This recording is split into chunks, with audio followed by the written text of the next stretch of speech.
Friends and enemies, welcome to another episode of the Canadian Bitcoiners podcast. I have yet again been roped into an early interview session, not 7 o'clock, 4 o'clock. The bell just rung on markets. We had a bounce back day. You guys probably already know that if you're in the Bitcoin world. And I have none other than Kevin Muir, the macro tourist. Great Substack. I wish I subscribed to it. I don't. It's a little too expensive for me. I'm not an institutional investor. I just buy Bitcoin and index funds. What can I say? I know you guys don't like the second half of that statement, but it is what it is. Kev, also the co-host of one of my favorite shows, the Market Huddle. I like it for two reasons. One, like I said yesterday, I think Kev and Patrick Srezna, the co-host, they have a really good rapport with each other, the same way Len and I do. And the other reason I like it is because it takes the subject matter seriously, but they don't take themselves too seriously, which I appreciate. And is a fine line to walk. So we're going to have a good conversation today. We're going to talk about markets. We're going to talk about the Canadian side of things, some risks, some things to look out for. And I do want to talk to Kev about what he thinks guys my age, millennials, maybe some of you Zoomers out there taking a break from your TikTok dances. What should we do? What should we be looking at? What risks should we be aware of? But before we get started, as always, the sponsors, EasyDNS. Mark is a friend of mine. He's a friend of the show. And as a sponsor and a partner, his company, EasyDNS, has been indispensable. A couple of reasons. One, obviously, we run our website there, CanadianBitcoiners.com, where we very rarely post stuff because we're both busy. Sad but true. Other reason he's been a great sponsor is because he's got so many different things that can help you get whatever you're doing off the ground. So I talked about the website. You can either buy a website through Mark, buy a domain through Mark, or bring one over, port one. Easy to do, very cheap, very simple. Mark will help you with any of the roadblocks and speed bumps you might hit. There's not many, but you never know, these days. And then on top of that, you can do a ton of stuff that's sort of Bitcoin centric or will appeal a lot to the Bitcoin crowd. Virtual private server stuff like Bitcoin nodes, Nostr relays, BTC pay servers. If you want to sell t-shirts, you want to sell hats, you want to sell pictures of your feet, whatever you want, man, sell them with Mark. I don't know if Mark endorses foot photos as far as sales, but you can ask him that when you talk to him. On top of that, if you use our promo code CBP Media, you get half of your first round of buys, 50% off. So load your cart, fill it, max it out, half off, and you really can't go wrong. There's not too many places you get half off these days. I think even Fortino's stopped giving half off on the day old cookies, which I got to be honest, was not my favorite move on their part. Second sponsor, Bull Bitcoin. Bull Bitcoin is led by a team that is as extreme as you could ever hope for in all the right ways. These guys take no prisoners when it comes to the mission, when it comes to their focus, and when it comes to, I think, pushing Bitcoin as a medium of exchange, store of value, all these things. It's many things to many people. And whether you want to just buy and hold, which you have to do with Bull Bitcoin because it's non-custodial, no chance of being rugged by the exchange. Whether you want to buy and hold or you want to spend your Bitcoin, you can do it with Bull. And I'm not talking about spending on gift cards, so you can do that. You want to buy circ saw, concrete saw, maybe you want to put in a curb or something. I don't know. The city you live in will let you do that. I don't recommend trying, but you can buy all those things at Bull, or you can even pay stuff like your mortgage, your tuition, your credit card, your phone bill, you name it. Tons of different payees on bullbitcoin.com through the Bills platform. The promo code is in the description of the show, but chances are you already are a member or a client or a customer of Bull Bitcoin. Keep buying. Price is low. There's not too many other things to say about Bull that haven't been said about penicillin or the wheel at this point. Revolutionary. Okay. They're doing a great job over there. And then our last sponsor, Decentral Tech. They're new. We just started with these guys a little while ago. Jonathan's been on the show a few times. He's going to be on again in September. I just saw on the calendar. This is a place where you can buy a home miner that won't upset your wife. These are difficult things to do. Okay. Buying a home miner, they're loud. People talking about heating their house with them. You can do that if you want. They'll help you do that too. If you got to replace a board or fix a part or get something shipped in, whatever, they'll help you. But if you want to buy something a little smaller, if it's on the shelf, maybe behind me, might see something there in the next little while. A Bidaxe, many different models, many different, power iterations in terms of the hashing that goes on when you plug it into the wall, all Wi-Fi enabled, easy to use, put brains on it, set it to whatever pool you want. It's easy to do. Decentral Tech. The link is not in the description because I forgot to put it in, but I will put it in at some point. And when I do, I expect you guys to be using that promo code as well. We're happy to be partnered with three great companies who want you to patronize them. Kevin Muir is here. Kev, I was talking to you before the show. What I didn't say is I've been a fan of yours for a long time. I like Market Huddle, and I got to tell you that I don't want the Kevin Muir who guest hosts macro voices to buttoned up. Okay. I want Kevin Muir, who co-hosts the Market Huddle today. I want swearing. Good. I want to be interrupted. I want all these things. My friend, how are you? It's great. Great to be on. By the way, with that intro, like I felt like I was on a CNBC Markets in Turmoil special.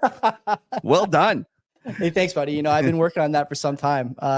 It's fun to do a podcast because you can kind of bring your own personality to it. And the sponsors we pick, the only thing I tell them is do not give me something to read. I won't do it. I'm happy to promote the product and buy the product myself, but I ain't reading. Okay, so Kev, people don't know that much about you on this show, I don't think. They may know you from the Market Huddle. They may know you from some other stuff you do. But for the people who don't, give them a little bit of background. Who are you? Tell me a bit about Kevin Muir. So I'm an old guy, first of all, like much older than you. I've been interested and loved the markets from the time I was little, basically. I always loved playing games. My old man tells the stories of how I would bring Monopoly and all these games. I always wanted to play games, and what better game than the stock market? Nothing better. I fell in love with like a book called Market Wizards when I was a teenager. I read this thing. It's interview with a lot of the greatest futures traders out there, and I decided that this is what I wanted to do. I got a job actually while I was going to university at an investor line, which was a discount stock brokerage for Bank of Montreal. I started working nights. Next thing I know, I was working during the day. Next thing I know, I was in charge of the whole kind of group. And I was like 20 years old, and I was in charge, like I was a bank 5 level manager or something like that. And I was like, this isn't what I wanted to do. I don't want to work at a bank. And so I actually hadn't finished my degree, and I picked up and I moved to Chicago. Because I always wanted to work in the pits, like, you know, the Ferris Bueller with the guys up in the hands up in the air. So I went there and I hated it. I couldn't stand it. I got there and it was just no real thought. It was just, you know, bunch of huge, gruff guys, you know, in the smelly pit screaming things out. And so I came home and I was lucky enough to get a job at RBC, Dominion Securities. And I got a job doing what's known as program trading, electronic trading. And the reason that I got that job was my boss said there was guys that were better at trading. There was guys that were better at computers, but I had the right mix. So I was lucky to be there in the early 90s. And I was fortunate because it's a terrific place to work. It's cool. I don't know, for people who don't know, Royal Bank, the actual dealer itself is like the Goldman Sachs of Canada, very entrepreneurial. They let you run with it. I was like a 25-year-old or 27-year-old, and I was in charge of tons and tons of risk. And so I did that for many years until I was about 29. And then I decided that I was going to quit and I was going to go off on my own and just trade for myself. And I've been doing that ever since. And along the way, I started writing a letter because I was kind of bored. It was kind of gets lonely when you're not having the same trading desk to sit on. And so I started this letter, and it ended up being a great way to meet people and interview people. And, you know, one of the things was the podcast. And, you know, you were very kind in mentioning that. My partner, Patrick Serezna, had me on Macro Voices, which is this really big top rated kind of macro podcast. And I hated it. It didn't do very well. And then he said, do you want to start one of ours? You know, something you and I. And I said, listen, if we're going to do it, the Americans do it so well, we have to have something different. We have to have like a gimmick, and we can't be too serious. And I said, what do you feel about drinking? And he was like, yeah. So we started drinking beers while we were doing it and having some fun. And it's been just a terrific ride because I've got to interview some absolutely fabulous guests in terms of some of my mentors. And like I mentioned, Market Wizards, I got to interview some of the Market Wizards, and the fellow who wrote the book was actually on the show. So it's been terrific. There's some love for Market Wizards in the chat. I have to give you some kudos. The one thing I like about Market Huddle that I think is just not true for a lot of other shows is that even if I don't understand the content, which happens, I think on Market Huddle, I don't know, 30% of the time, maybe a little more, the interview, I still listen because I think that you guys do a good job. You specifically do a good job of making it accessible and bringing the guest down to a level where if you have a little bit of understanding of financial markets, you don't have to be the plumber, but as long as you know that water flows downhill, you can enjoy the interview. You know what I mean? I really appreciate that. No, it's my pleasure, Kev. So I recommend that show to everybody if you haven't started listening to it already. Now, I don't know where you want to start. And, you know, I had this kind of list of questions and notes and stuff, but, you know, I think you've kind of established yourself, at least on Market Huddle, as like the yen guy. Are you the yen guy, would you say? Is that a fair characterization? Oh, that's just recently. Like yes, I have a big position. I love Japan. I think it's dirt cheap. I think there's lots of opportunities there, but no, you know, like if I guess one of the things about me is everyone always says, like, how do you make your money? You've traded for yourself for so many years. What do you specialize in? Like, are you a convertible bond trader? Are you an option trader? Are you, what do you do? And I always say, well, the reality is I do something different wherever the opportunities are. And I go to whatever I see. And one of the reasons I left the bank was I kept finding opportunities, and they're saying, like, I'd go put the position on in my inventory and they'd be like, you can't trade that. You're not allowed to trade that. I'd be like, oh, then I'd go find something else. They'd be like, you can't trade that. So at times I have these kind of strange positions, and they'll kind of move all over the place. And that's why the macro tourist itself is kind of, it's a tongue in cheek name. And someone once told me, he said, that the macro tourist, like, that's derogatory. And I said, oh, yeah, I know.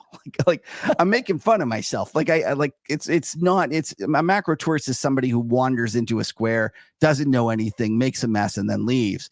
And so I kind of laugh because I am the macro tourist. I go do a whole bunch of different things.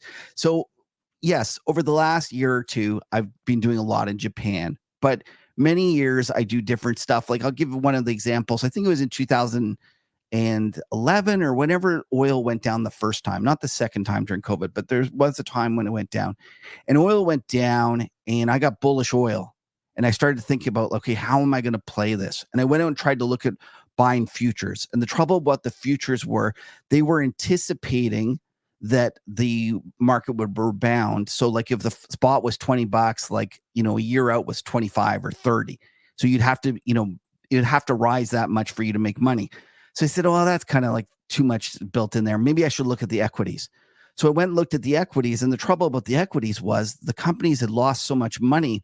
They had all gone down in price, and they'd gone to a point where they were trading like call options on the actual commodity, meaning that they had all this embedded premium in them. And the reason they were trading in call options is because there was so much debt on these companies that the debt had actually gone down in value because people worried about their ability to pay it over, like pay it back. So I looked at this and I said, okay, I don't want to buy the equities because they're going to just, the moment this thing rebounds, they're going to have to issue a whole bunch of equity so that we can pay back this debt. But I looked at all this debt, and it was trading at 40, 50 cents on the dollar. So that year I was like a corporate bond trader. I was like, that's what I traded. And it was a great opportunity. And I think that's one of the benefits that I have is the ability to kind of look at something and go, okay, this is an opportunity for this particular set right now, and that's why I'm going to go do it. So yes, I love the yen. Yes, I love Japan. I'm more than happy to chat about it, but the reality is I am not Mr. Yen. I don't want to ask too much about this, except is this whole carry trade 20 trillion coming our way? Is this something that I need to be like watching YouTube videos about, or should I just not care? It's already over. You should have cared like 2 weeks ago when when everyone knows, So for those who don't know, Japan has very low interest rates. And for a long time, folks were borrowing in yen and then going and buying stuff. And not only that, the Japanese were doing it. And there was a whole bunch of different things. Like there's something called the NISA account, which in essence is kind of a Japanese RSP. Mm. And in the past, you're way too young to remember this, but when RSPs first came out, they were Canadian content only. Oh, like you couldn't buy American. You had to buy like TSX names. Might be headed back there, by the way. But yeah. Listen, it might not be the worst thing, but and then when they changed it, they opened it up. There's like this flood as everyone went out and bought American, companies. Well, that just happened in Japan this year, and so what you saw was a period when the yen and Mag 7 were deeply, deeply correlated. They seem to be moving tick for tick. And I speculated that this was the Japanese investors, in essence, selling yen to buy Mag 7. Mm-hmm. And that was part of the thing that was going on. And then you combine it with institutional traders that were borrowing in yen to buy Mexican pesos or some higher yielding currency. And you saw the yen go from what? 140 or 130 all the way to 160. It was in terms of yen, higher means that it's going lower. And when you went and talked to people, everyone was just like, oh, the yen only goes down.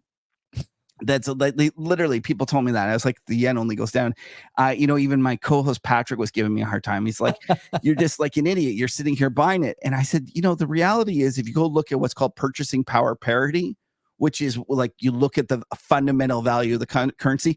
Easiest way to think about it is like if you go the Big Mac index, go buy a Big Mac in around the world, Canada or Toronto, and then go buy it in Japan, see what, in terms of how much it is with your currency. Japan was dirt cheap. Like, I can't tell you how cheap it was. It was just like off the charts cheap. And so you knew that once this kind of went the other way, you were going to have a big move. And I think that the time to do it was a couple of weeks ago, and I have been long yen, but I sold all my yen yesterday. Like, I was like, that's it. I'm out for a little while. I think we're going to chop around here. The quote unquote easy money, not that it's ever easy, has been made. And I don't feel as strongly about it and stuff, but I do feel very strongly about the equities, and the equities got absolutely slammed. I think they're terrific long-term buy. Lots of reasons, but I think that they are going to be the market for the next decade. Is there an example? I think the Nikkei, I might not be saying that right. Limit down, obviously Sunday, Monday morning, and then limit up yesterday. Yeah.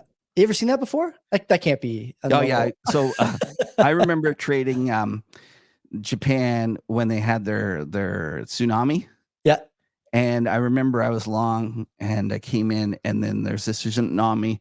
I started buying a little more, and then they said the prime minister is going to address the nation. And I was like, okay, the prime minister is going to settle everything down. He comes out in like a hazmat jumpsuit, and like it just went instantly limit down. And so yes, the Japanese, they are prone to being a little more all in, all out. So it's not that unusual that they had more violent moves like that. We're going to talk a bit about communication strategy today. I don't think Jerome Powell is planning on coming out in a hazmat suit, though maybe in September. I don't know. Like, really, it's anyone's guess. We're in the Tyson zone, I like to say, where, the Tyson zone is where I could tell you anything is going to happen over the next month, the same way that I could have told you anything Monday morning in the 80s about what Tyson got up to on the weekend, and you'd have no choice but to believe it. I think we might be there in a lot of ways. And so I'm not ruling out the hazmat suit, but I hope it doesn't happen. Let's talk about the Fed. Let's talk about the states, and we'll move to Canada. Federal Reserve, very keen on this messaging over the last, I guess 18 months at this point. They've been at 5 and change as a fund rate, as a policy rate. Inflation is cooling, but it's not cool enough. Economy is stable, maybe not strong, but not weakening either. And now you've seen this, I wouldn't call it a crash. We didn't really get this move that would necessitate an emergency cut, although some pundits were calling for it yesterday morning. What is the Federal Reserve's sort of next best move here, Kev, in terms of rates, do you think? And maybe as a secondary question, should they be telegraphing more clearly what they plan on doing? I know that there's not really much debate about them cutting in September between the messaging and yesterday, but my understanding as sort of an outside observer is that there's value in expectation for these big economies and their central banks in terms of making sure that people are expecting cuts or expecting hikes or expecting whatever. What should they be doing in terms of communication? Are they on the right track now? Do you expect 50 in September, 25 in September? And maybe, if you want to talk a bit about the data they're looking at, one of my concerns, again, as an outside observer, is that I hear Jerome say a lot that he's a data-dependent guy.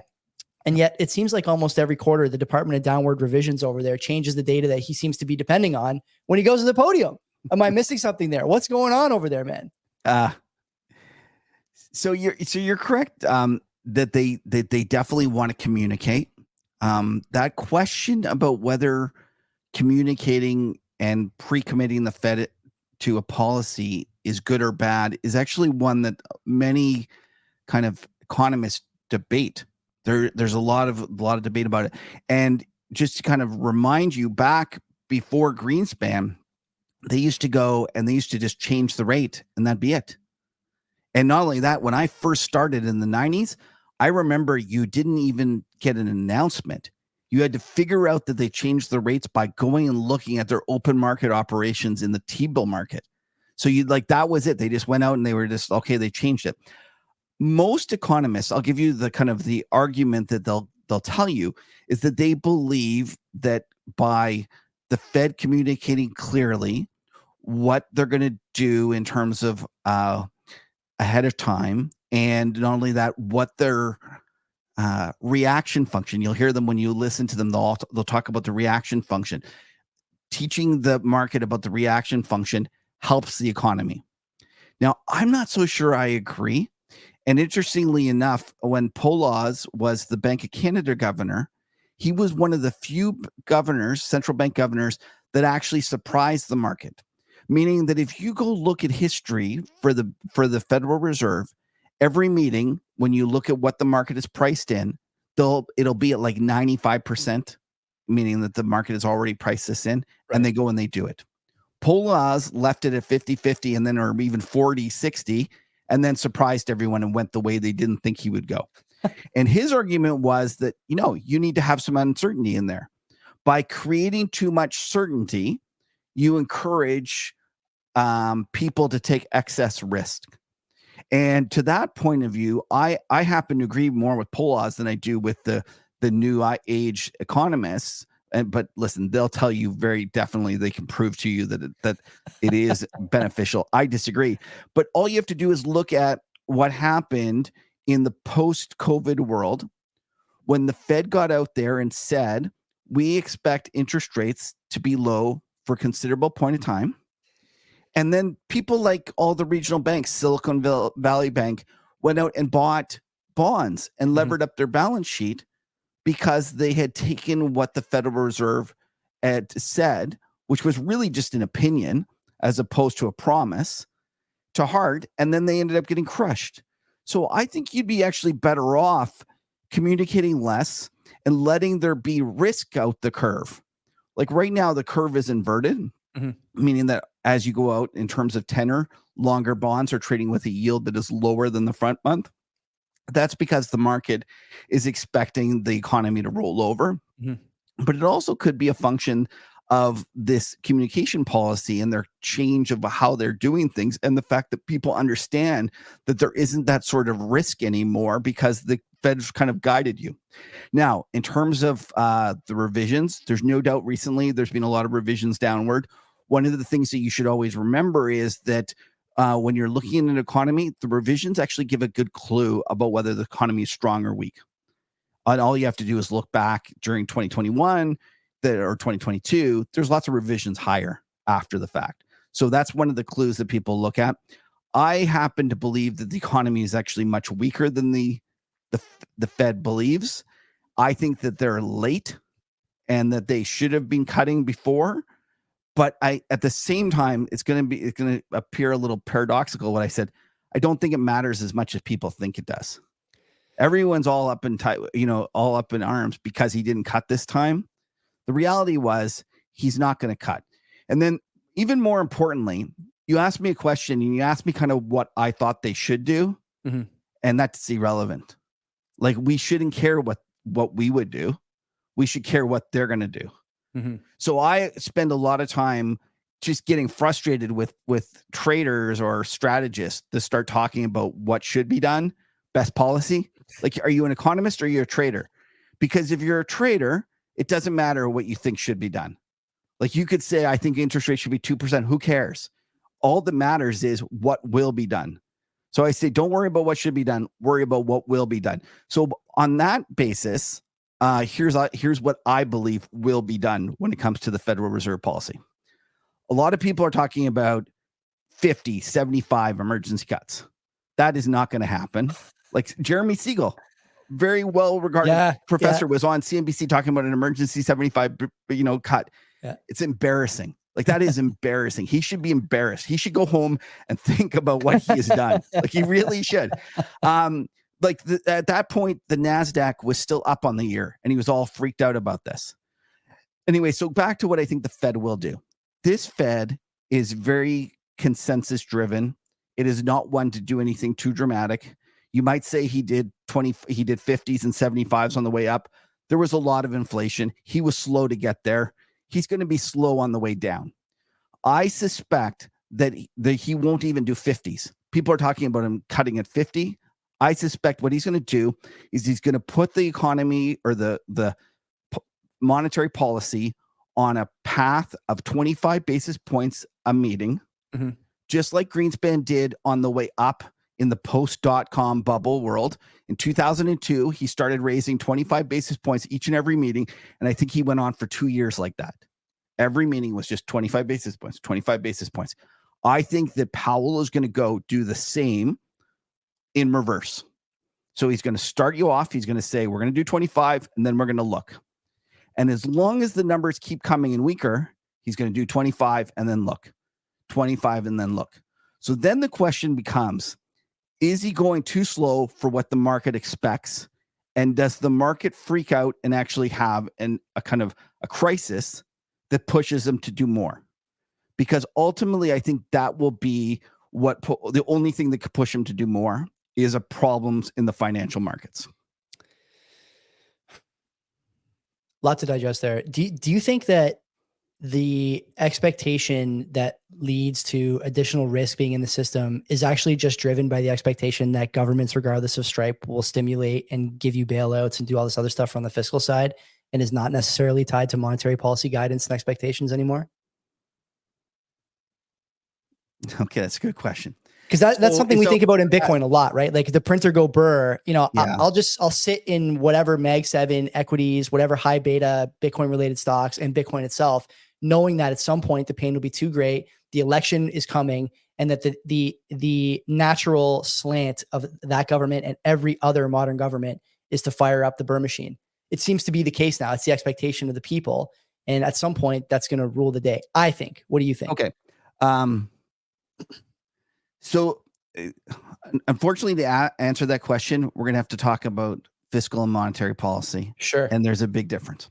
So I have seen the printer go burr argument, and I've seen people say that they were buying. You got to buy every dip, because the reality is at the first sign of trouble, they're gonna cut, and printer going to do burr.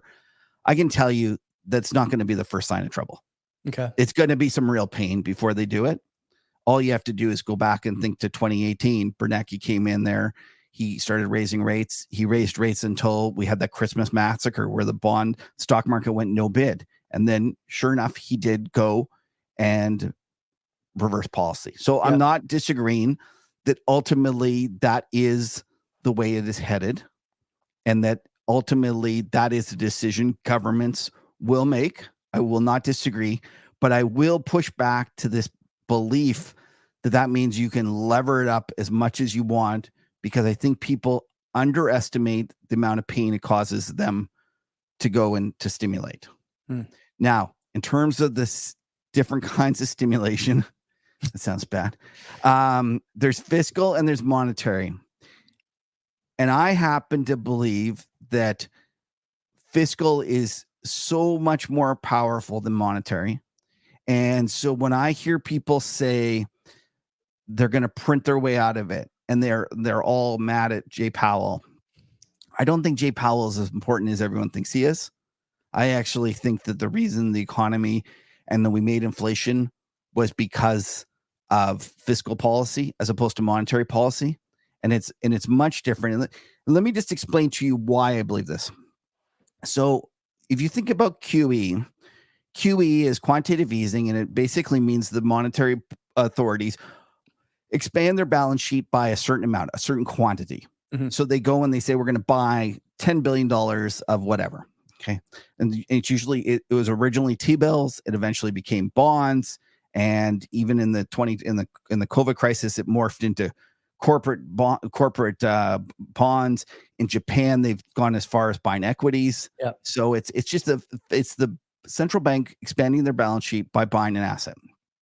Now, depending on the asset they buy, but let's just first of all start with T-bills.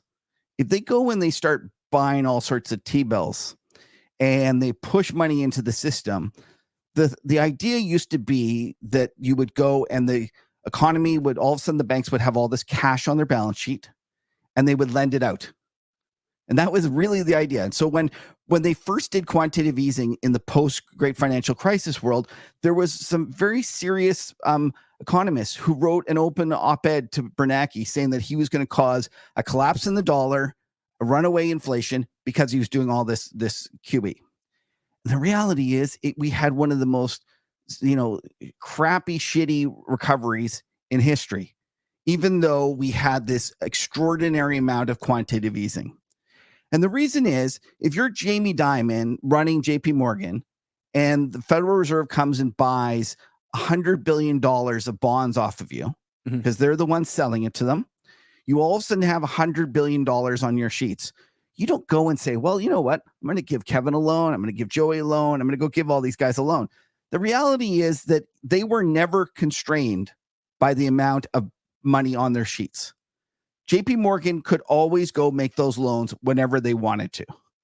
So that actual quantitative easing operation did nothing to change the actual real economic desire for loans and money creation. And this is the part that everyone kind of confuses. And in essence, what happened is it just sits on the bank's balance sheets. And that's why we needed the reverse repo program, because there was so much money on the bank's balance sheet. They were losing what's called the lower end of the range. In essence, they couldn't keep the interest rate as high as they wanted to. So therefore they needed to do reverse repos, which is just the Federal Reserve issuing T-bills. Yeah. That's overnight loans, right? So one of the things that you kind of remember is there's a big difference between QE and fiscal. And the reason that it worked so well, why we had inflation, was because this time we didn't just do QE. We did QE, but we also did a massive amount of fiscal. And all you have to do is look at the economy that did the best is the US. And it's no surprise that they did the most amount of fiscal. They did 24% of their GDP. They just shoved out the door as fiscal stimulus. Canada, we were at 16. I think the next highest was 19. America was off the charts. And so everyone's sitting there going, America, clean his dirty shirt and all this crap, like this shit that I can't stand. And I'm like, no, the reason they're doing so well is because they had so much fiscal. And so now when you talk about the Fed put, I don't think the Fed put is as important now as the fiscal put. And so you have to ask yourself, are the next time we run into trouble, will the government just spend like that again? I happen to think it's yes, but I don't think it's as quick as everyone thinks it is.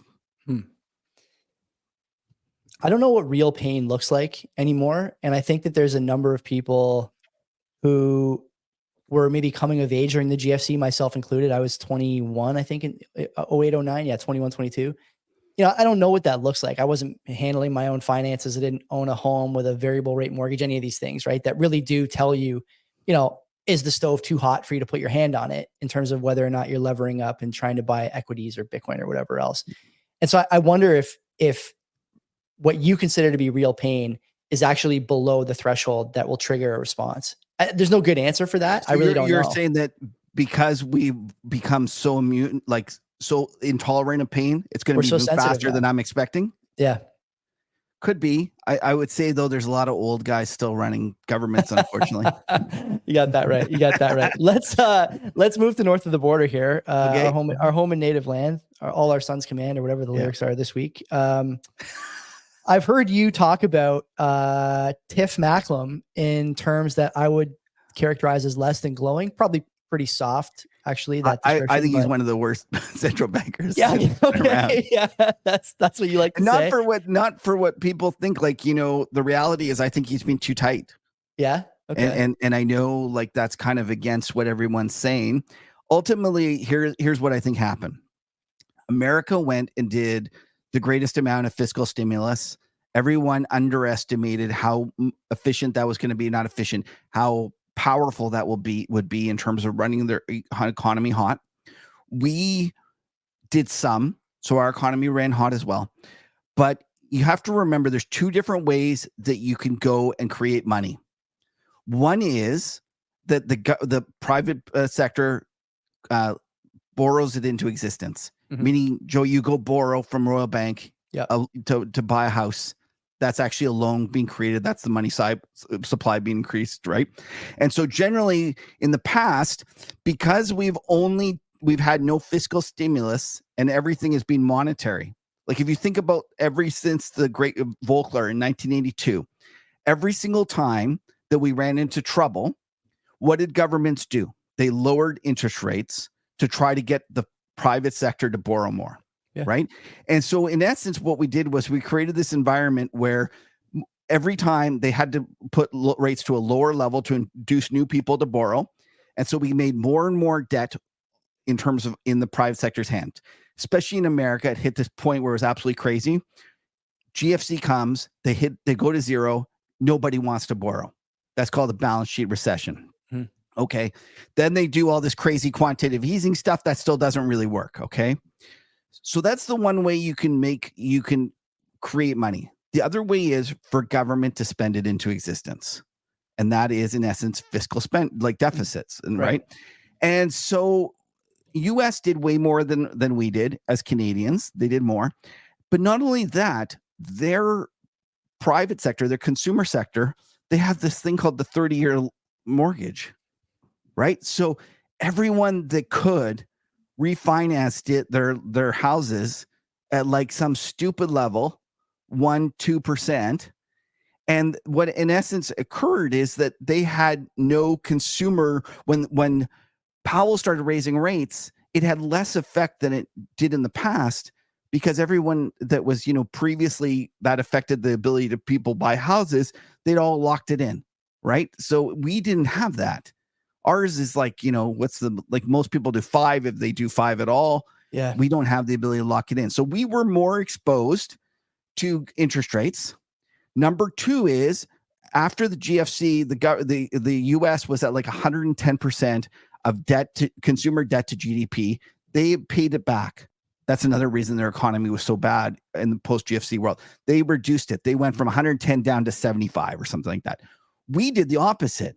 We were like, yeah, we're so smart. And we just started, buying more and more. So we're actually higher in terms of debt, consumer debt to GDP than the Americans were at the top of their peak. So we have more debt to GDP. We have more exposure in terms of it floating. And we did less fiscal spending on the government side. And then Tiff is thinking that he's the man and he's going to go, toe to toe with Powell and raise just as much. And the really pisser thing about it is for a while, it looked like he was right. And the reason that it seemed like he was right was because at the same time that he was raising rates, our government was doing an absolutely insane immigration policy. And Ben Rabideau is, a real estate expert, and he's the one who really opened my eyes to this. And he's actually testified in front of the government and some committees and stuff. And he showed me like how much we're doing. And listen, I'm the half of my side of my family is like was an immigrant in terms of my mom. She was not born here. I love immigrants. I think they're great. But by doing too many, we're not doing ourselves or the immigrants that we're bringing into our, society any favors, because the reality is that we couldn't house them. We don't have hospitals for them. Everything is just like a shit show. So, but one of the things about it is when you bring all these people in, it makes your GDP look larger. And so one of the things that Tiff was missing was that our GDP was going up, and it was going up because we had the greatest immigration boom that we've had. And if you look at a graph of Canada's population growth, this was like way more than the baby booms. Like this was off the charts growth in terms of how many people. So it made our economy look better, but yet we were having what's called a per capita GDP recession. Yep. And so we might have had like the second best GDP growth out of the G7, but we had the worst. We actually lost value in per GDP per capita. So that's why it's felt so bad in Canada. Why you'd be like, hey, it says we're not in a recession, but it sure feels like a recession. And the reality is it is a recession for most people. Do you think it's actually fair to characterize that whole, he didn't realize the immigration policy was driving up GDP as he didn't know? Like, I think we're in the 8th straight quarter of that GDP per capita decline. And when I think about all the data that Macklem and Rogers purport to be reading and digesting and metabolizing every month when they decide whether or not they're going to cut rates, it's hard for me to believe that they didn't see that and didn't know it. Not only that, but I happen to know that at least one other major Canadian podcast that talks about that all the time got an audience request from Mark Miller, the Minister of Immigration. So, I happen to know that there's at least one or two ministers spending their time trying to get podcasters to carry water for them instead of maybe looking at data or accepting that the data is going against them. Do you really think that he didn't know, or do you think that there's actually not this sort of arm's length distance between policy and politics when it comes to the Bank of Canada? So if you think about what I'm saying that he was actually too tight. Yeah. He actually kept rates too tight, and I think he had to be loosening them way ahead of time. Mhm. So imagine the shit he would have taken if a year ago he started talking about, oh, you know what? It's actually worse than it seems. It's just because of all this population immigration. Yeah. And I'm actually going to go lower rates to 3%. And you talk about like this perception of the printer go burr. And I'm sitting here telling you that he actually needed to do that. Imagine the pushback he would have got. Imagine what people would be saying. So he really didn't have a choice. Who would push back? I think if you frame that, especially because now, if I look at the sort of broader zeitgeist here in Canada, I know for people my age, it sounds like for people your age, everyone understands what the problem is and can describe it, fairly well. The pushback he would have gotten maybe would have been significant at the time, but now, well, as you pointed out, like he would have been correct to start this earlier because of the reasons you described. Okay, but if you think about, let's just go back to my yen trade. I sat there, I was offside for a long time. I got told I was an idiot. All of a sudden it comes, it falls, 20 handles in 3 days. And they're like, hey, you're not such an idiot. But the point is, like, you got to be willing to take that you're an idiot. And these guys aren't. So I don't know if he would be even allowed to take that, because don't forget, he is obligated with running policy based upon inflation. Yeah. And the truth of the matter was inflation was above target. Now, I happen to think that his raising rates did very little to change inflation. And that's ultimately where I differ from a lot of people, is that I think that if you really wanted to change inflation, let's just take America. It's easier to understand because it's kind of cleaner. Everyone was talking about the Federal Reserve raising rates. I think instead of the Federal Reserve raising rates, they should have been spending less, the government, because that was the problem. There was too much money being spent out into the system. Now, the other problem is there was too little money spent into the system during the GFC. Mm-hmm. And that is why interest rates were so low and why they kept trying to stimulate through interest rates, and yet nothing happened. Because if you think about it, think about like if you're and I like using Europe, because Europe went to negative rates. So you could go borrow and to buy a house, and your mortgage was going down on its own, if I got that right. Yeah, I think that's right. It's crazy. Like it's madness. So let's just think about if you're like a company that makes widgets, and you're sitting there somewhere in Europe, you're in Spain, and all of a sudden you can borrow 10 years at zero. You think, okay, great, that's free money. I should build a plant. I should do all this stuff. The reality is, if there's nobody to buy your widgets, the zero is not it's not your decision. That's not the factor that's mattering. Mm-hmm. It's the demand that matters.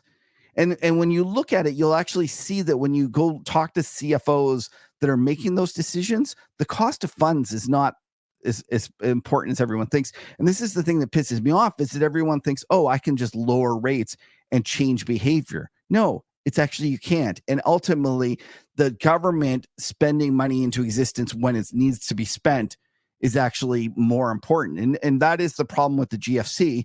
They just kept trying to lower rates, thinking that they would induce somebody to spend, and there was nobody to spend because there's no demand.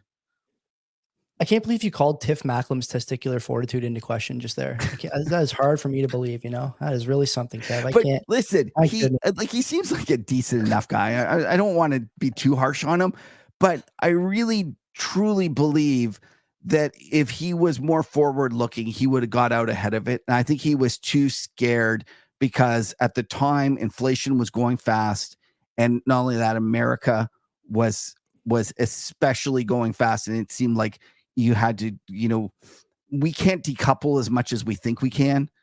And I would have done it. I would have taken it, but he just was not going to take it. So I understand why he did what he did.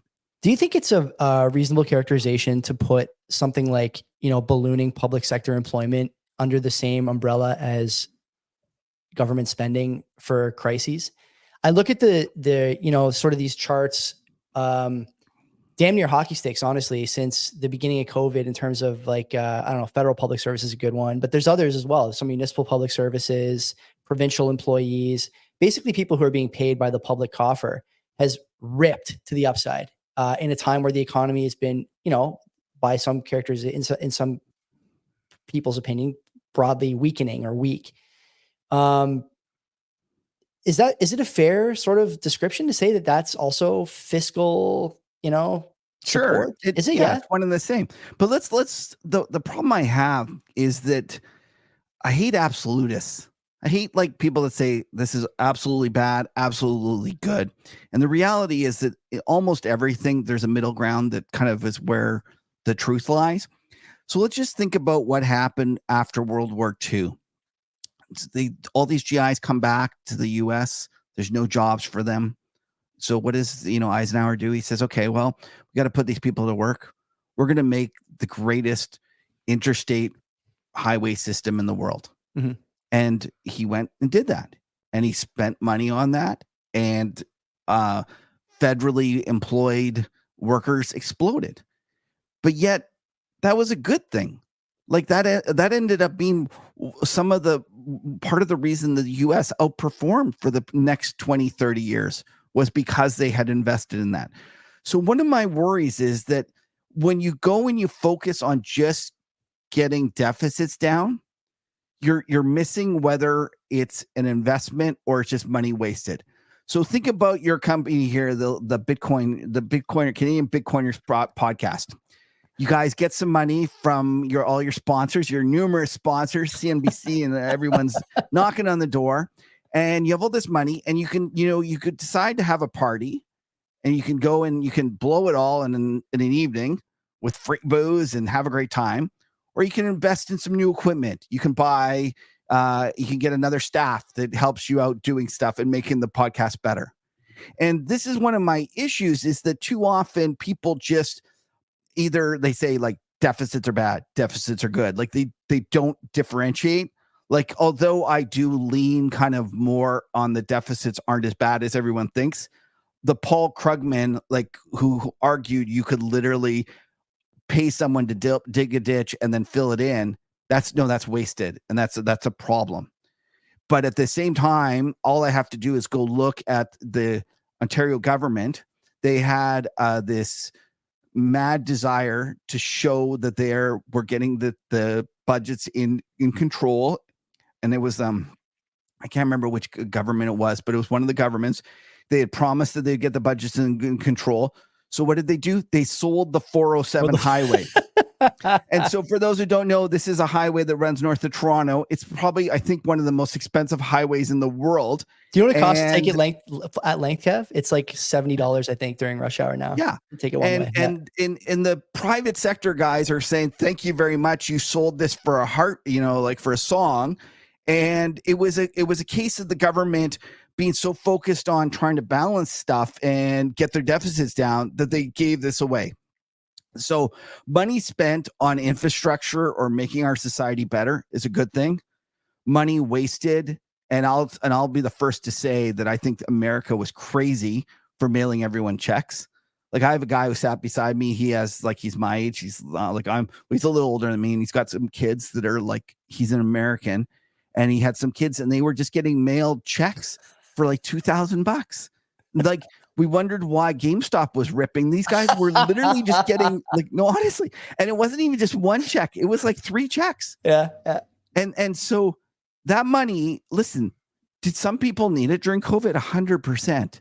But you should have means tested that. There was no reason to send him the money. He didn't need it. It was just money wasted. And so anyways, I have a real problem with just saying, ballooning or increasing government jobs is bad. It might be, it might not be.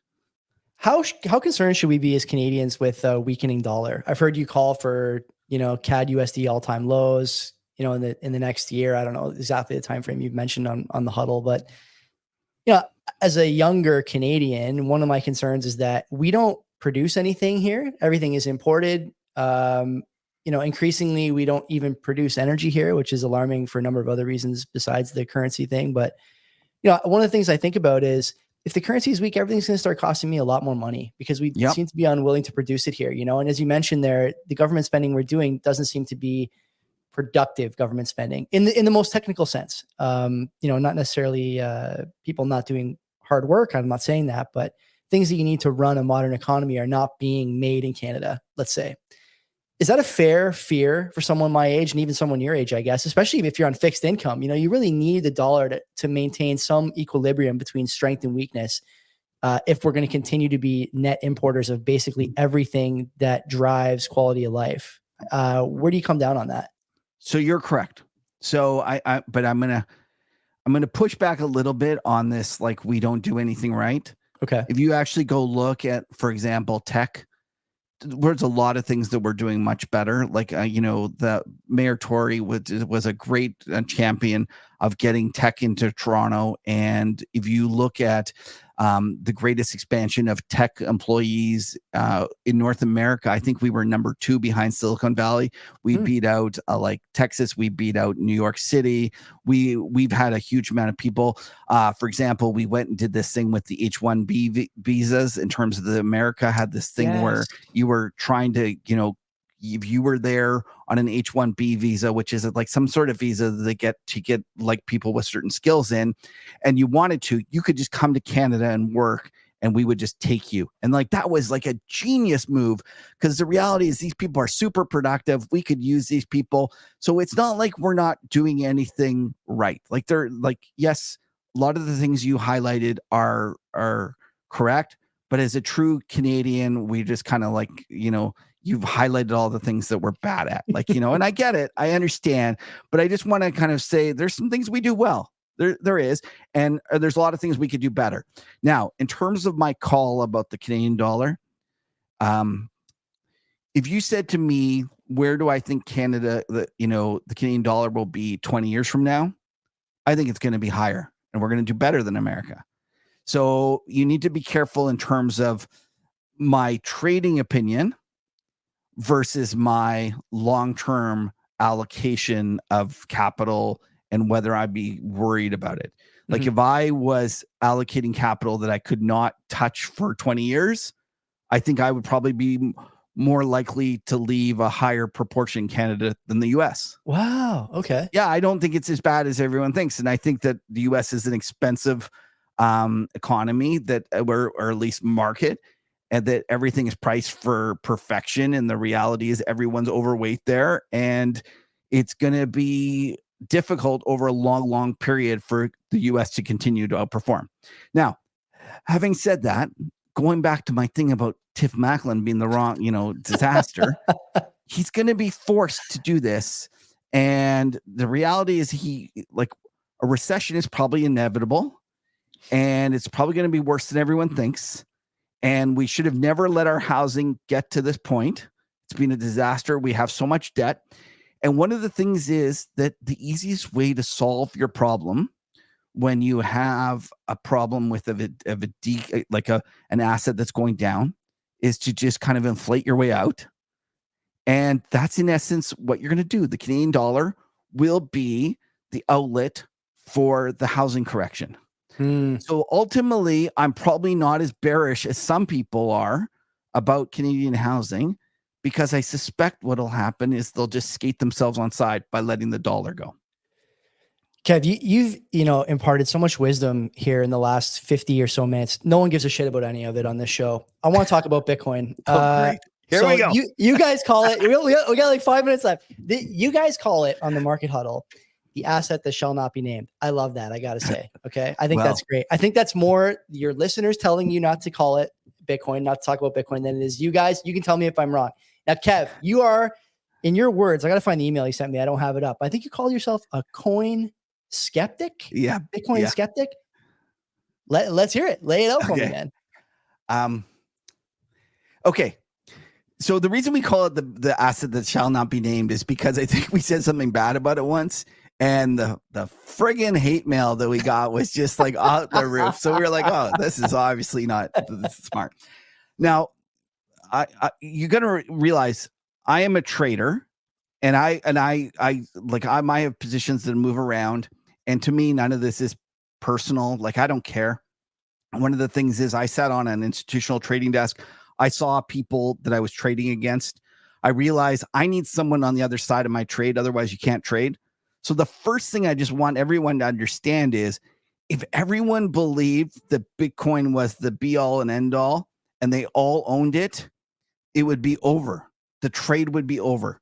So the fact that there's still skeptics out there like me is actually the greatest thing ever. The second thing is the moment you convince me to buy it, you should sell it, because as the skeptic, you know that that'll be the end of the move, right?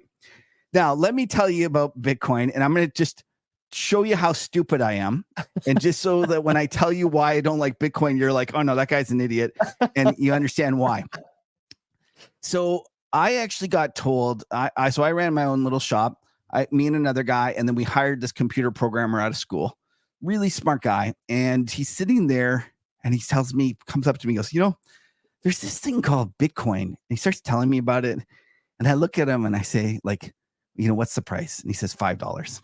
And I go, $5. I'm like, that is the stupidest thing I've ever heard. And if you ever mention it again, you're fired. So then he comes back a month later. He goes, that thing you told me was the stupidest thing in the world? He says it's $50. Like, this is how long ago this was, like $50. Long time. And I'm at least smart enough to know, well, if it's $50, maybe it could be 500. Maybe it could be 5,000. What the heck do I know? So I go, okay, let's start. Obviously, this is not the dumbest thing in the world. Let's start doing it. So we started trading it. One of the things that I had done is interlisted ARB. So I was very, between US and Canada. I had made systems and programmed systems to do it. So it was very easy for us to ARB between like the different exchanges. We made up something like that. We also started mining. We own these butterfly machines because I couldn't bring myself to actually buy any. I'm like, oh no, we're not going to buy any. We'll just mine them all and trade. Kevin Muir, the Bitcoin miner. Oh yeah, my God. So we had our office got so hot, we had to move them into our garage because we had like just racks of these butterfly machines. Anyway, so we do this and we did really well. Like, it was a great trade. And this was like from, I don't know, you can go look at your chart. It was from 50 to, I think it went to 2000. That's going to be 2013, 2014-ish probably. Yeah. Then it collapsed and people forget this. Like, it collapsed and it went to $200 and it sat there for a couple of years. And so at $200, our machines were all worthless. Like, we were just like, so I was like, okay, great. We had a great run. That's it. We'll hang up the sheets. So like, hang up the skates. And so we got rid of it all. And I'll tell you, I do have some issues with Bitcoin. And then the kid comes to me later and he says, all your issues with Bitcoin. He goes, I think I found something that is like addresses a lot of them. Because like my issues were like, this is actually hard to get a private account. Everyone thinks that they have, an asset that's not anyone's, liability. But the reality is most people just hold it in an exchange, and you have exchange risk, and there's all sorts of issues. And like actually getting the ability to transact it, especially back then, it was very difficult. Oh yeah. He goes, so I think I figured out like there's something that will address all this. It's something called Ethereum. No. So he told me, I think it was a penny. And I told him, I said, listen, I'm not going to buy any. I can't buy any of this. But you should buy some. And I told him, you should buy $5,000. Just take $5,000 and buy it. And if he'd done it, like I'd be working for him. He didn't do it. He was having a kid. He didn't have time. He didn't do it. Ultimately, so that's what an idiot I am. Okay. I'm the idiot that knew about Bitcoin at $5, mined it, and just did all this stuff. And then I was the idiot that knew about Ethereum at 1 cent. But let me tell you why I have issues with it and kind of my evolution on it. And again, if you're, please don't send me anything telling me you haven't thought about this. You haven't done, like, I get it. I've listened to a lot of it. I've really thought long and hard about it. You're not going to convince me. And not only that, for your own sake, if you convince me, it's going to be a problem for yourselves because it'll be the top. But I'll tell you what my issues were with it. For a while, I was on this kind of everyone says the supply is limited, but the amount of total Bitcoin, or sorry, the total crypto that you can make is infinite. Sure.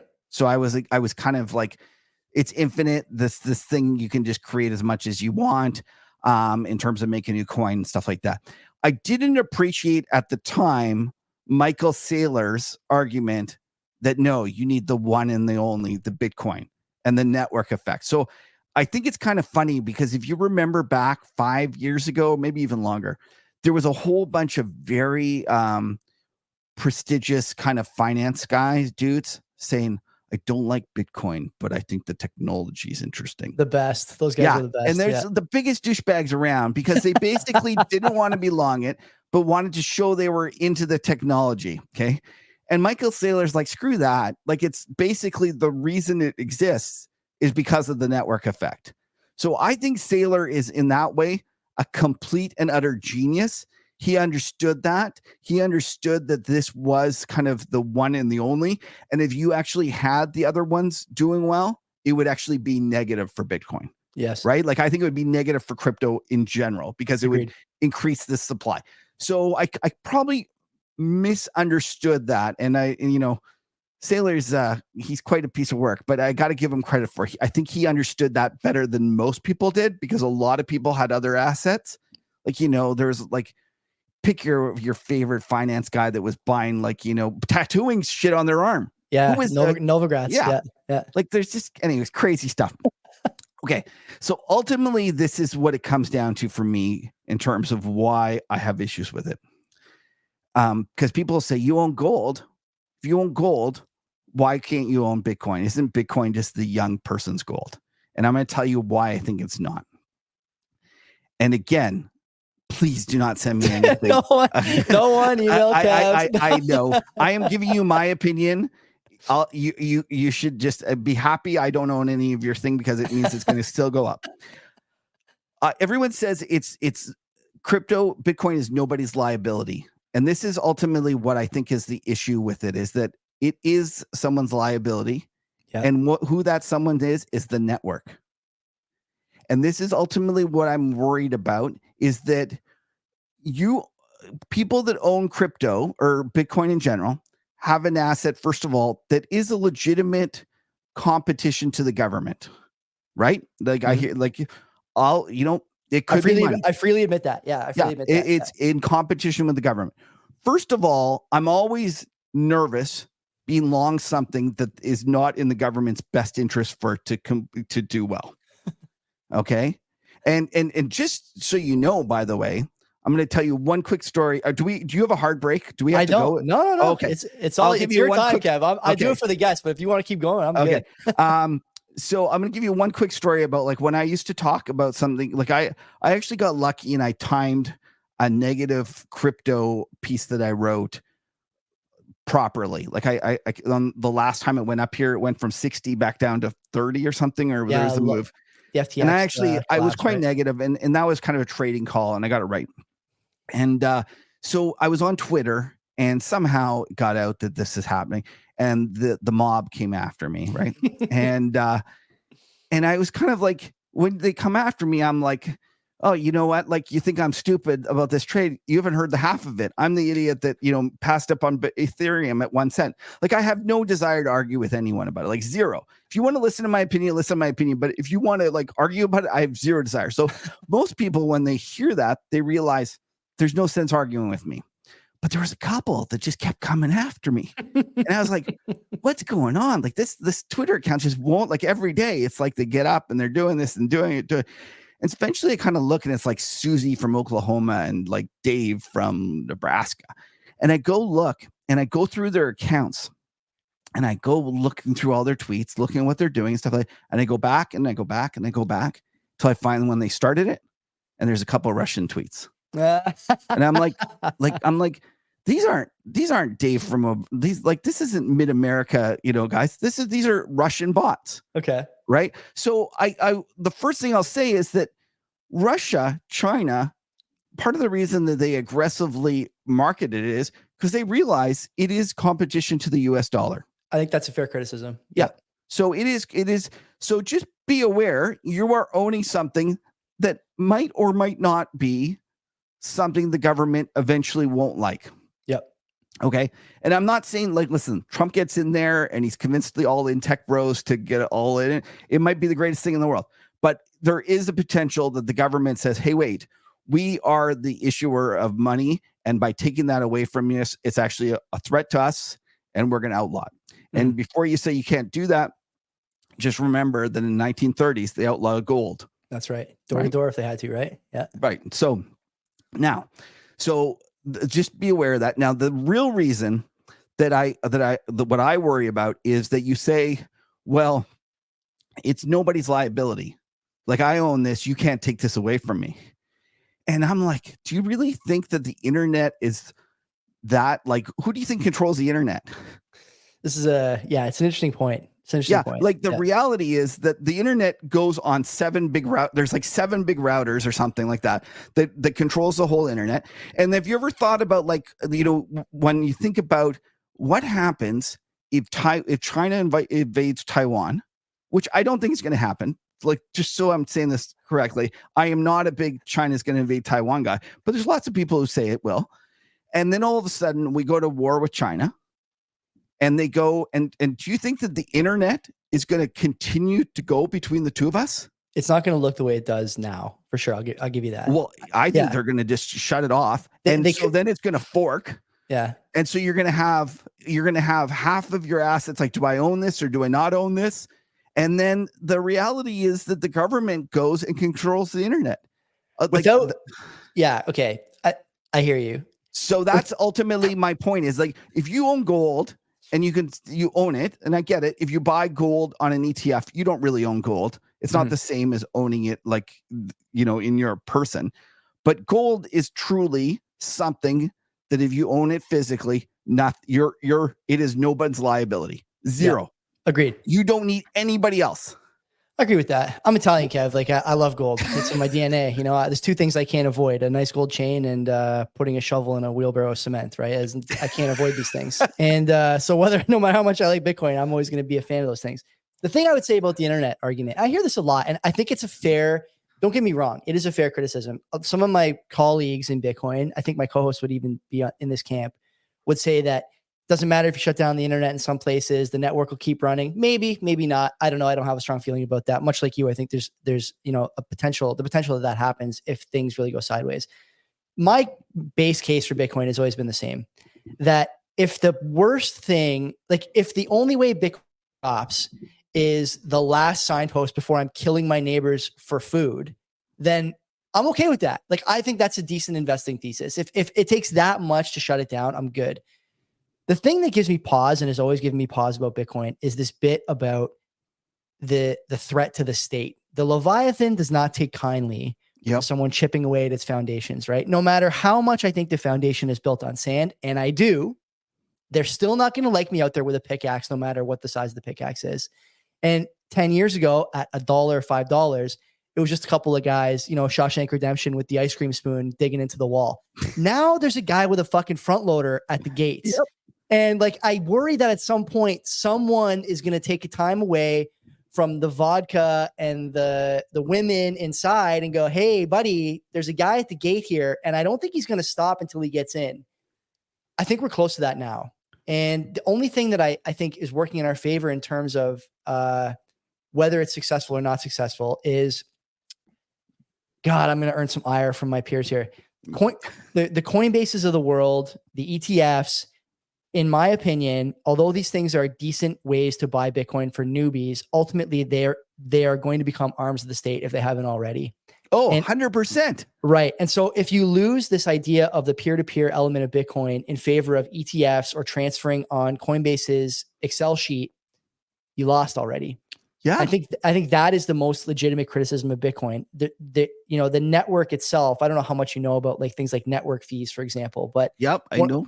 So one of the things we tangle with now is, you know, as network adoption grows, and it's growing by any metric, it's growing. You can look at the price, you can look at the wallets, you can look at the stock price of Coinbase and their active users, their DAU, whatever.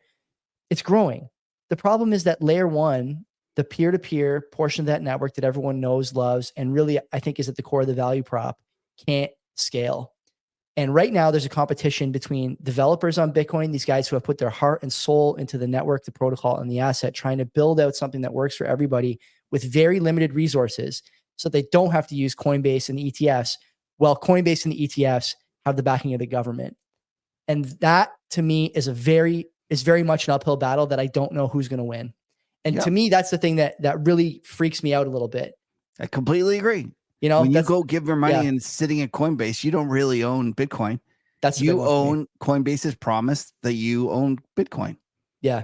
And ultimately, until you put it in your own private wallet and own it like privately, you don't own Bitcoin.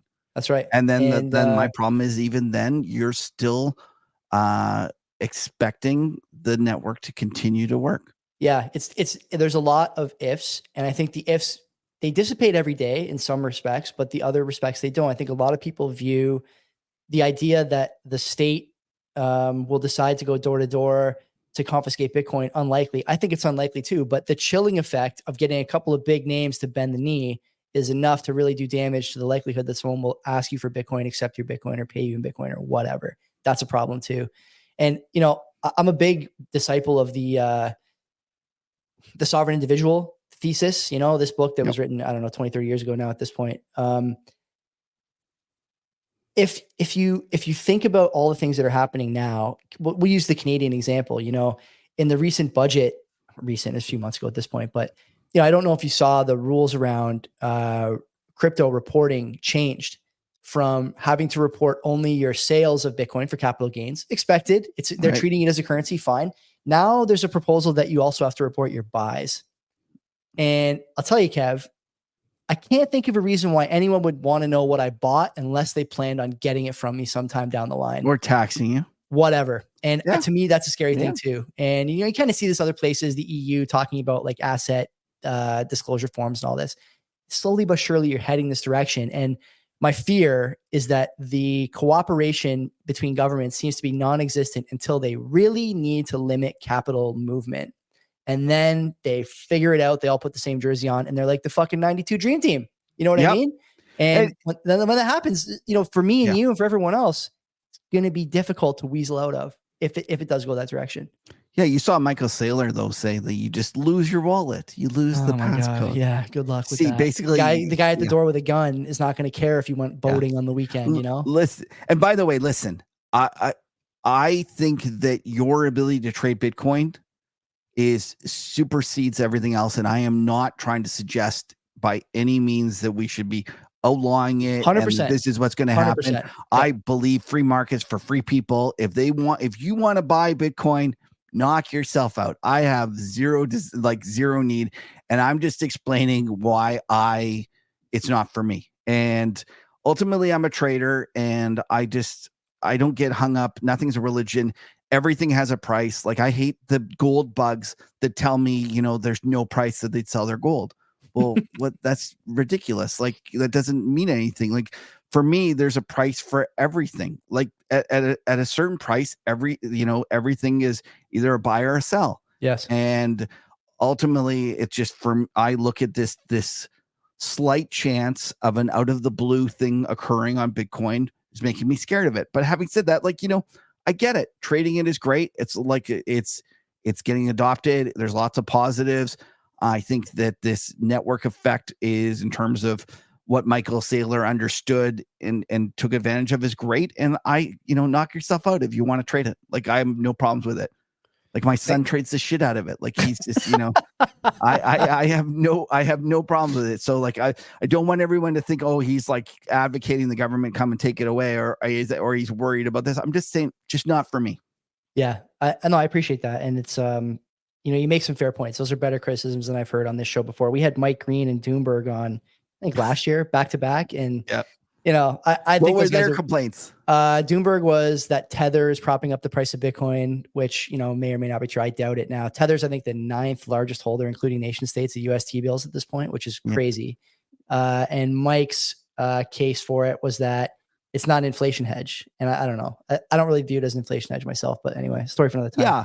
And listen, but like, if you actually look at it, Because I was joking with the guys on the desk. I was saying I'm going on the podcast, and they were laughing because they were like, "What? How dare they? How Yeah. dare they?" No, they just no, they were laughing at me because they're like, like I am a crypto skeptic. Like I'll be the first to admit. They're like, do they know who you are? Like, like, and I go, yeah. He seems very like I was very clear to him that I'm not going to come on and say how great it is. But if they when we were laughing about it, they were saying like, go look at Bitcoin. It's basically trading like Qs. Yeah, it's high beta Q. I know. Yeah, and I'm not. That's great. Like it really is. It seems to be a liquidity. Yes, sir. Glad you said it. Like as opposed to an inflation hedge. And I like listen. Do I think gold's an inflation hedge? No. Like it's a complicated instrument that has all sorts of different things. And actually, if you look at gold is traditionally traded more against real interest rates, meaning the interest rate after inflation. And when you lowered interest rates below the cost of inflation, that's when it's been taking off. So gold went up in the 80s because inflation was so high and interest rates were still relatively high, but they weren't as high as inflation. So therefore gold took off. But gold also took off in the 2000s for even in a period of very low inflation because interest rates were even lower. So traditionally gold has been a function of real interest rates. Now, having said that, I actually am a huge gold bull. And like, I'll just tell you briefly why I'm a gold bull. And yes, I could make the argument that governments are going to inflate their way out of it and we're going to have lower real interest rates. But right now, we actually have high real interest rates. If you go look, interest rate inflation's 2.5. US, overnight is 5 3/8. Yeah. So we've actually have the highest real interest rate that we've had in a while, yet gold's up. Why is that? Ultimately, it's because when the U.S. government, after Russia invaded Ukraine, they confiscated their T-bills and their bonds. Yeah. They basically just zeroed them. Yeah. Because ultimately everyone thinks that you actually own something. No, you just own an entry at the Federal Reserve. That's right. Okay. And they zeroed them. And then everyone else, if you think about it, if you're China and you're sitting there as the world's largest holder of U.S. treasuries, and you're like, holy shit, U.S. just kind of arbitrarily zeroed these guys. Yeah. They could do the same to us. And you have to, from a fiduciary point of view, say it makes sense to start buying something else. Mm-hmm. Now, you could argue that they should buy Bitcoin. I don't think they're going to do it. So what else can they buy? That's only one gold. of the things that you can buy that is truly nobody's liability is gold. So the real thing that over the past year and a half, that all of even the guys that were gold bugs were actually quite bearish gold. And I kept saying, you guys are looking at the wrong thing. Yeah. Gold has changed its personality. It's no longer trading on interest rate differentials. It's trading on this central bank kind of diversification of their foreign exchange holdings. And ultimately, that's why I think that gold is headed a lot higher, because I think that's just started. Yeah. I think that's a fair characterization. Yeah. So, and my point is that I don't I find gold bugs really annoying. You don't like Peter Schiff? You don't like listening to Peter Schiff's podcast? God, an hour of flow of consciousness about gold? You don't like that? I'm surprised. Because ultimately, if gold goes to $5,000 tomorrow or whatever the number is, it would be a sell. Yeah. Like it would hit a point where you go, okay, this has got to a point where every mine is going to start producing tons, and everyone's going to go out and try to find like the next big, gold holding, and gold will go down. So it is not a religion. It's not something you can own forever. It is something you own and buy and sell based upon the investing merits of it. And I just happen to think that right now it's positive for gold. And I think that as they lower interest rates combined with this central bank tailwind, it's going to actually do really well. But it annoys me, anyone that doesn't understand kind of that is so wedded in a position or wedded in a way of thinking, as opposed to just kind of looking at the positives and negatives. Yeah, there's really no benefit to being religiously tied to any asset, whether it's NVIDIA or gold or Bitcoin. I mean, I like all that stuff. But like I said, I take a lot of shit on this show because I do have an equity position, and my wife and I have a TFSA that has equities and no Bitcoin, right? I think heaven forbid I do something besides Bitcoin, to try and make sure that I'm Have liquid. fun poor, Joey. Yeah, exactly. HFSP, right? Fuck that guy. Yeah.